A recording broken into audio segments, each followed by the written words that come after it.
बच्चों, आज की क्लास में हम डिस्कस कर रहे हैं हमारी कक्षा 6 की वर्कशीट 12।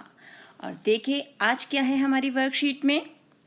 नीना की कक्षा अध्यापिका ने आज की कक्षा में हाथ धोने की प्रक्रिया के बारे में सबको बताया। नीना को हाथ धोने की प्रक्रिया तो याद रही, लेकिन उसका क्रम वह भूल गई। अब वह घबरा रही है। आप नीना को हाथ धोने की प्रक्रिया बताकर उसकी मदद कर दीजिए। तो अब नीना को उसकी कक्षा अध्यापिका ने बताया कि हाथ किस प्रकार धोने हैं। क्योंकि कोरोना बहुत फैल रहा है, तो इससे बचने का सबसे अच्छा उपाय ये है कि हम थोड़ी थोड़ी देर में अपने हाथों को धोएं। और सिर्फ हाथों को धोना नहीं है बेटा, अच्छी तरह धोना है। तो उस जो हम हाथों को धोएंगे उसकी एक प्रॉपर प्रक्रिया है। तो नीना की अध्यापिका ने उसे वही सिखाया, लेकिन वो क्या हुआ, उसका क्रम भूल गई कि पहले कैसे धोना है, फिर क्या करना है। अब हम उसकी करेंगे मदद और उसको वो प्रक्रिया यानी सारे स्टेप्स जो हैं वो दोबारा से याद कराएंगे। तो अब यहाँ पर पहला चरण है हाथ गीले कर साबुन इस्तेमाल करें। यानी सबसे पहले हमें क्या करना है, अपने हाथों को गीला करना है।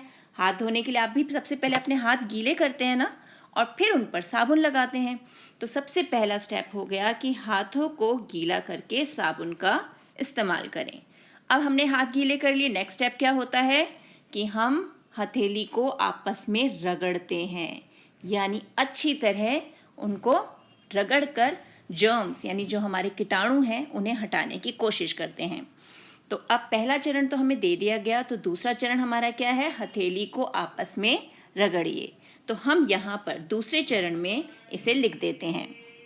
तो यहाँ हमने लिख दिया हथेली को आपस में रगड़िए, ये हो गया। अब तीसरा चरण क्या होगा, हथेलियों को आपस में रगड़ लिया, अब हम नाखूनों को भी हथेली पर रगड़ेंगे। तो ये हो गया हमारा तीसरा चरण, जिसे हम लिखेंगे यहाँ। तो तीसरे चरण में आ गया नाखूनों को हथेली पर रगड़िए। अब बारी आई चौथे चरण की। जब हमने नाखून हथेली पे रगड़ लिए, अब हमें हथेली को पीछे से भी साफ करना है। सिर्फ आगे से नहीं, पीछे भी तो हो सकते हैं कीटाणु, तो हमें हथेली को पीछे से साफ करना है। तो अब हम चौथा चरण जो है वो यहाँ पर लिख देंगे, यानी हथेली को पीछे से रगड़ना। ये हो गया हमारा चौथा चरण। अब आ जाते हैं पांचवें चरण पे। अब हमने हाथों को अच्छे से रगड़ लिया है, अब क्या करना है, पानी से अच्छी तरह उसे धोना है। यानी ये आ गया हमारा पांचवा चरण, उसे भी हम यहाँ लिख लेते हैं। तो हमने अपना पांचवा चरण भी लिख लिया।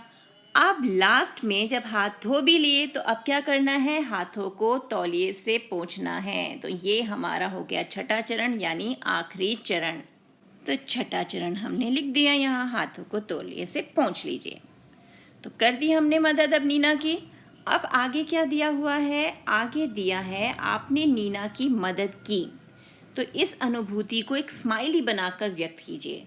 अब हमें क्या करना है, यहाँ पर एक स्माइली बनाना है इस जगह पे, और हमें कैसा महसूस हुआ नीना की मदद करके ये व्यक्त करना है। तो बनाए एक स्माइली। तो ये रहा हमारा स्माइली, विनिंग स्माइली कि हमने किसी की मदद की, हमें खुशी भी है और हम बहुत उत्साहित भी हैं। तो बस ये है हमारी आज की वर्कशीट, जल्दी से इसे हल कीजिए। मिलते हैं एक और वर्कशीट के साथ एक और वीडियो में। तब तक keep practising and keep enjoying.